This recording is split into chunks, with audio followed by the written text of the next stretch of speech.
Do meu lado, o meu amigo Raul, que ele é pré-candidato a deputado estadual e ele arrumou um nome muito bacana. Federal, desculpa. Federal, ele arrumou um nome muito bacana.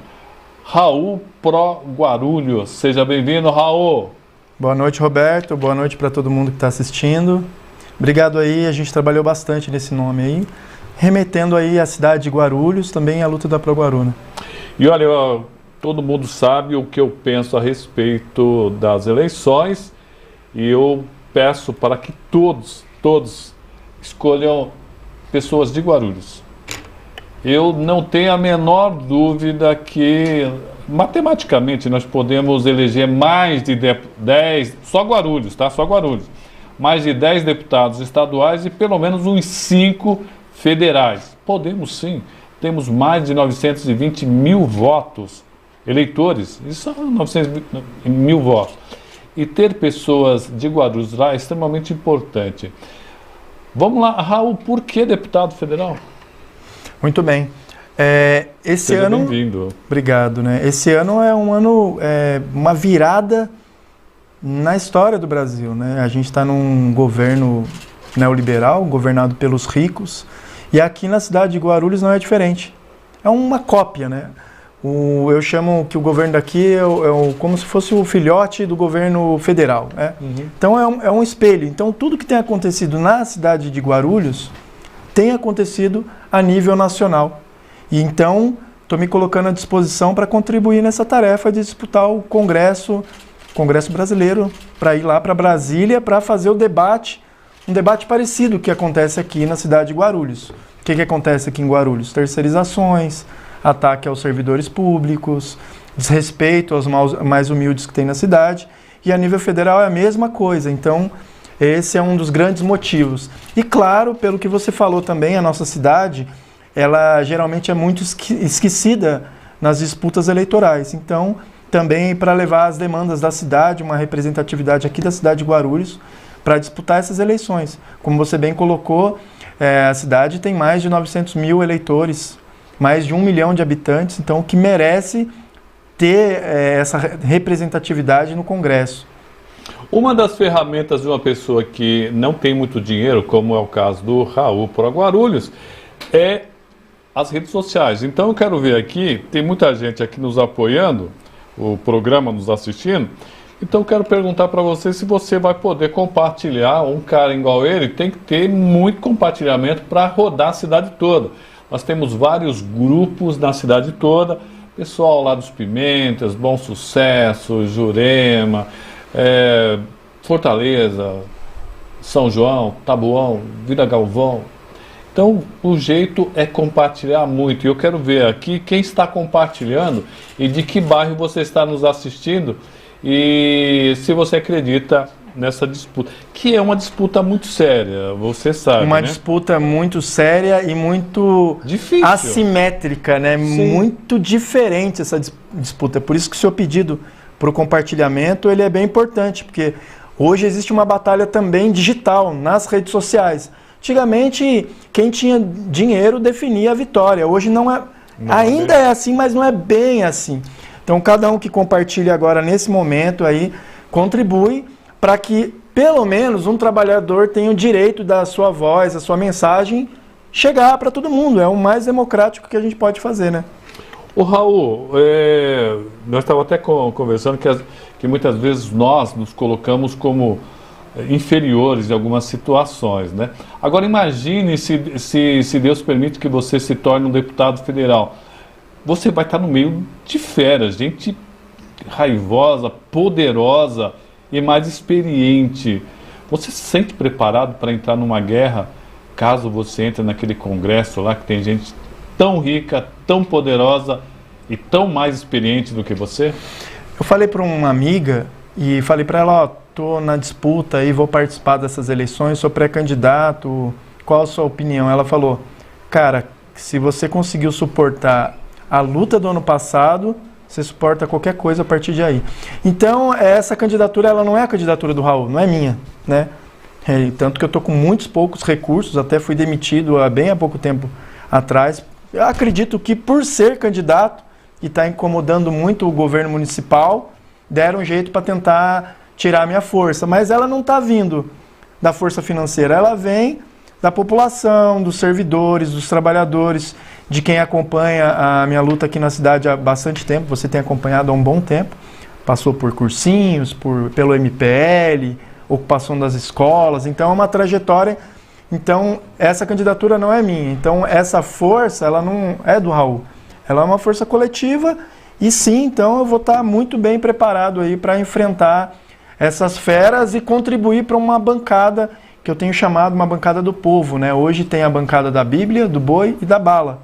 E a bancada do povo, cadê, né? Então quero contribuir para construir essa bancada para revogar medidas do atual governo federal e avançar em medidas necessárias que a gente precisa aí para o povo brasileiro. Quais medidas? Antes de responder quais medidas ele acha importante revogar, eu quero registrar que a Márcia Cruz está nos acompanhando, André Ocolati também está aqui, Marta Nobre, Judinalda Maria, estamos juntos, Raul. O que mais aqui? Temos aqui o Rodrigo Moreira. Rodrigo Moreira, fala Raul, opa, se não pressionar não cai a taxa do lixo. O povo pressionou e ele caiu na vitória, muito bem. Judinalda Maria, parabéns, tudo de bom, sempre amigo. Alaide Novaes dos Anjos, Cris Ferraz Maranhão, muito bem. Rodrigo Moreira, boa noite internautas, boa noite Raul, boa noite Roberto. Quero saber de que baixo está nos acompanhando, quero ver quantos compartilhamentos ele vai ter para eu sentir se vocês estão realmente com ele aí. A Laide aqui é do Pimentas. Opa, eu estava vendo aqui Marta Nobre, o Raul... A Marta é São João. Opa, ô Marta, tem que escrever aqui, hein? A Laide Novaes dos Anjos, muito bem, Rodrigo... mas não podemos eleger esses da base, esses que votaram pela taxa. Muito bem. Vanete Martins, todos nos acompanhando aqui. Quais são as medidas que esse governo federal fez que você acha importante serem revogadas? São muitas, mas só para a gente falar então um aspecto mais econômico da coisa, eu diria aí que a reforma trabalhista, que foi uma promessa para gerar empregos, para decolar a economia, nunca decolou coisa nenhuma, e qualquer especialista da área sabe que não ia funcionar, as centrais sindicais sabia que não ia funcionar a reforma trabalhista. Então a reforma trabalhista está aí na mira para ser revogada, só que só é possível revogar com uma bancada forte, uma bancada popular. Se tiver do jeito que está aí atualmente, o Congresso Nacional, é impossível fazer essa revogação. Outra revogação também é a reforma da Previdência, que alterou aí a idade para a aposentadoria. Um absurdo, né? Aqui no Brasil, o povo trabalhador trabalha pra caramba para ter o seu sustento e poder descansar a certa idade, e o governo vai lá e altera essa idade para se aposentar. E por fim também tem a reforma a revogar o teto dos gastos. Tanto que o governo está furando esse teto, porque nem o próprio governo está conseguindo sustentar a própria narrativa dele de cortes, né? O teto dos gastos é uma das reformas mais importantes a ser alteradas, a ser revogadas. Por quê? Se não se revogar o teto dos gastos, nenhum tipo de outra medida progressista será possível no governo federal, que vai entrar, né? Que vai alterar, eu tenho certeza disso, e eu acho que o povo está muito confiante também nessa virada do governo federal. Então, por exemplo, a gente alterar o nível de investimento em educação, saúde, ou retomar as obras públicas, tem que revogar o teto dos gastos, porque o teto dos gastos impôs um corte por 20 anos. Então, se você ficar 20 anos sem poder fazer investimento, não tem como a gente desenvolver o país. Então, começaria por aí, contribuir numa bancada forte popular para revogar essas reformas do governo federal logo de cara. Talvez eu esteja enganado, é até bom perguntar isso, que sabe se possa me explicar.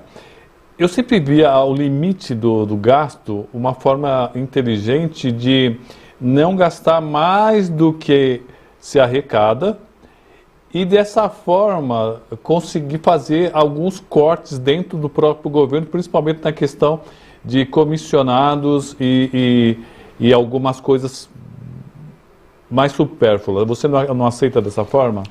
Perceba que para o pagamento da dívida externa, não tem cortes. Não teve teto dos gastos. O teto são nas verbas que a gente chama de verbas discricionárias, que são os investimentos básicos que a gente tem no orçamento. Então, por exemplo, a Unifesp hoje, a Universidade Pública aqui de Guarulhos, pode até ser fechada, porque o orçamento vai sendo cortado. O grande problema, e eu compreendo que é complexo de entender essa questão, é porque existe uma confusão do ponto de vista econômico da economia doméstica para a economia do país. Porque na nossa casa, com a nossa família, quando a gente tem algum problema e está com pouca verba, a gente fala, vamos economizar. Mas isso não funciona a nível nacional, porque o país ele é soberano. Ele emite a própria moeda, por exemplo. Ele é soberano. Então, em tempos de crise, os super ricos eles aproveitam para entrar com medidas de cortes, que a gente chama de medidas de austeridade fiscal. Só que ela não funciona. Ela não funciona porque ela começa a atravancar a economia, né? Se você pega, por exemplo, uma das coisas que esse governo fez foi aumentar a taxa Selic, para tentar conter a inflação. Só que a gente não está numa inflação que está todo mundo com dinheiro. A gente está numa inflação de aumento dos produtos como a gasolina e a energia elétrica. Quer dizer, essas medidas que eles usam para tentar alavancar a economia, aqui assumindo a boa-fé, só serve para aprofundar a crise. Então eu não acredito que esse controle de gastos ele funciona, não vai funcionar em Guarulhos, que esse é o discurso do governo municipal, e não tem funcionado no governo federal. Todas as medidas de cortes só têm aprofundado a crise e não precisa ser um gênio de economia para ver. Só ir no mercado e você vê que o preço do feijão, do arroz só tem disparado.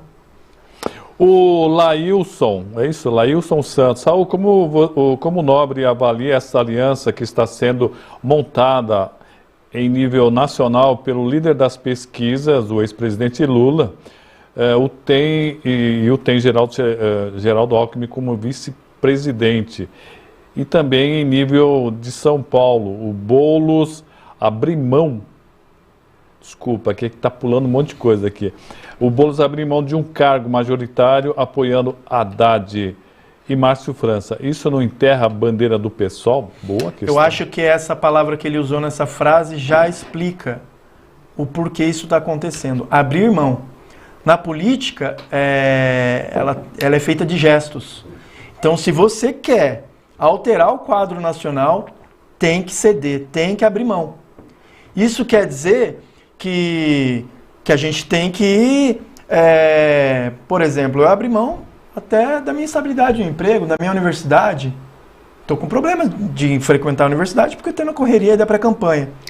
Agora, são prioridades. São prioridades. E qual que é a prioridade que a gente tem hoje? Retirar o Bolsonaro do poder no primeiro turno, não no segundo turno.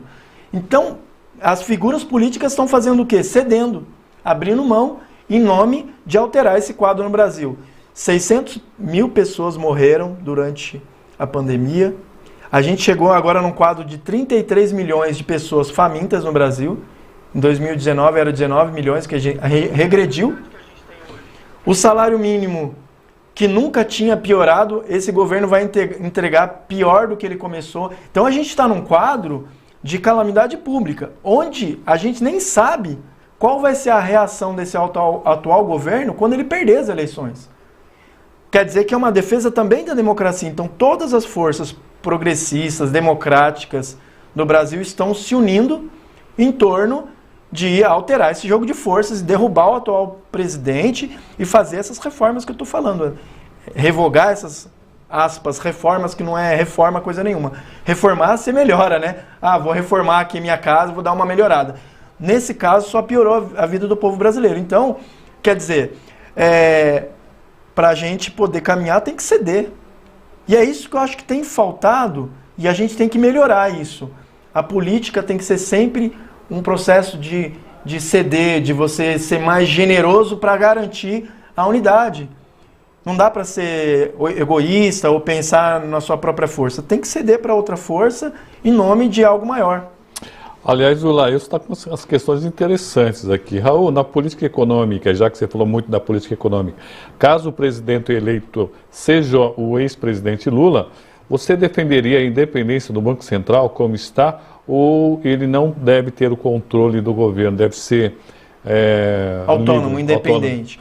Eu defendo que é o governo que tem que controlar o Banco Central, porque quando a gente fala o governo, é o povo. O teto de gastos é a mesma lógica. A lógica do teto de gastos é assim, vamos colocar vamos colocar um administrador, um técnico, não um teto, um técnico, para decidir o orçamento. Não, quem deve decidir o orçamento é o povo brasileiro. Uma questão mais política. É óbvio que é nas eleições que você decide. Então, por 20 anos, o povo não pode decidir como vai ser utilizado o orçamento. O Banco Central é a mesma coisa. Quer dizer, que o governo não vai poder intervir no Banco Central, que vai ser independente e autônomo? Não. Essa linha de ser independente, autônomo, é uma linha neoliberal dos ricos, que fala assim, o povo não pode ousar entrar no parlamento e decidir a economia. Quem deve decidir são os grandes empresários, os técnicos.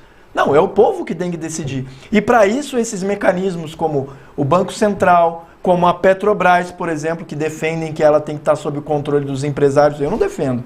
A Petrobras tem que estar a serviço do povo brasileiro. Existia uma promessa, eu estou misturando um pouco os temas, mas é que eles se interconectam, né? Existia uma promessa que se entregasse para a iniciativa privada a Petrobras, tudo ia melhorar. A realidade está mostrando que não. No Banco Central a mesma coisa.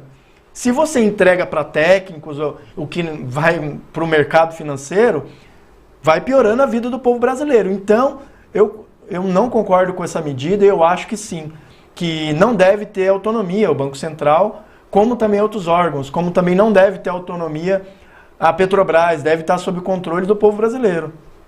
Muito bem, gostei. Ivanildo Jabá, ele é lá do São João, se eu não me engano, não é, Ivanildo? Você é do São João?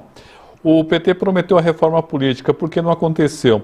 Aliás, falando em reforma política, meu amigo Raul Pro Guarulhos, eu acho que existe um número exagerado de partidos políticos, né? Notadamente mais os de direita e de centro. Isso não acaba atrapalhando um pouquinho? Ou você acredita que realmente deva ter liberdade total, cada um faça seu partido, e até, de repente, a pessoa sair candidato sem partido? Qual a sua visão sobre a reforma política? Olha, eu acho que no Brasil realmente tem muitos partidos, seria de bom tom ter menos partidos, mas a democracia é isso, né? Aqui, por exemplo, a gente viu surgir novos partidos que estão se organizando porque têm suas próprias ideias. Não vejo problema quanto a isso. Por parte dos trabalhadores, quanto mais unitário é, mais forte é. Por exemplo, lá no Uruguai tinha umas federações, a gente está caminhando para algo um pouco parecido. Eu acho que essas federações vão garantir mais esses blocos de força, né? Garantindo uma ideologia mais refinada, para você poder escolher de acordo com o partido. Não acredito em candidaturas avulsas, eu acho o partido muito importante. É partidário de uma linha de raciocínio, uma linha de ideia, o que você pensa para o país. Então eu acho os partidos importantes e realmente seria importante a gente caminhar para partidos maiores, mais em blocos. No entanto, não é a realidade. Eu acho que democraticamente a gente sempre deve estimular que o povo participe, seja criando novos partidos, não há problema quanto a isso. Agora, não acho que deveria cortar, arrancar ou censurar. Se você quer criar um novo partido, vai lá, recolhe assinaturas, vai ver no TSE. Quer dizer, participe do jogo político. O pior é não participar. Agora, ter partidos não tem problema nenhum. E olha só, o professor Tadeu Fernando Blanco, ele que tem um pensamento mais de esquerda, inclusive ele apoia Ciro Gomes. E ele fala assim, olha... ele colocou aqui, não é o que o Ciro concorda. O Ciro não concorda com ele. Olha, o orçamento, ele já até leu, ó. Olha, o orçamento tem que ser elaborado por técnicos e profissionais da área. Também nos acompanhando a Maria Aparecida, que é lá da Vila Tupi, lá em Santos. Então, um abraço para você, Cida. O que você acha? Só colocando aí, dialogando com o Tadeu. Boa noite aí, Tadeu, colega que sempre está nas lutas aqui da cidade, né? Realmente, eu sou favorável aos técnicos, favorável à ciência, Agora tem que ser uma mistura de aconselhamento técnico e soberania popular. Os técnicos não podem estar acima do povo. Eles devem auxiliar o povo, né? Ou os cientistas, por exemplo, auxiliando o povo. É um equilíbrio, técnicos e soberania popular. O que acontece é que muitas vezes se submete as decisões políticas ao mercado. O problema não são os técnicos. É que o discurso do técnico não é técnico. É geralmente quem fala, não sou de direita nem de esquerda, é o quê? De direita. Eu defendo um governo técnico, eu não sou político. O Dória falava isso, né? Eu não sou político, eu sou técnico, eu sou um administrador. É um governo de mercado. Quem deve governar é o povo de forma soberana. Como? Através dos seus representantes. Agora é óbvio que a gente deve respeitar a sabedoria dos cientistas, dos administradores, dos médicos, dos advogados, dos sindicatos. Então eu não acho que uma coisa ela exclui a outra. Eu acho que a grande mágica da democracia é conseguir conciliar de forma colaborativa todas essas forças, inclusive a do mercado. O problema é quando o mercado domina. Não tem problema o mercado participar. Chama os empresários para participar e opinar sobre as questões nacionais. É a questão da gente sermos o campeão mundial de produção de grãos e tanta gente passando fome. Fabrício Rodrigues de Souza, forte abraço. Roberto e Raul, menino bom, com muito conteúdo. Tiaguinho, boa noite, Raul. Juntos somos mais fortes. Agradecer a todos. Raul, se não fosse as regras do cupom, meu caro, a taxa Selic estaria nas alturas, rapaz. Muito bem. Tiaguinho da capital da ZL, Zona Leste. Muito bem. Quem quiser falar e encontrar o nosso querido Raul Pro Guarulhos, como é que acha o Raul? Todas as redes sociais é Raul Pro Guarulhos. TikTok, Instagram, Facebook...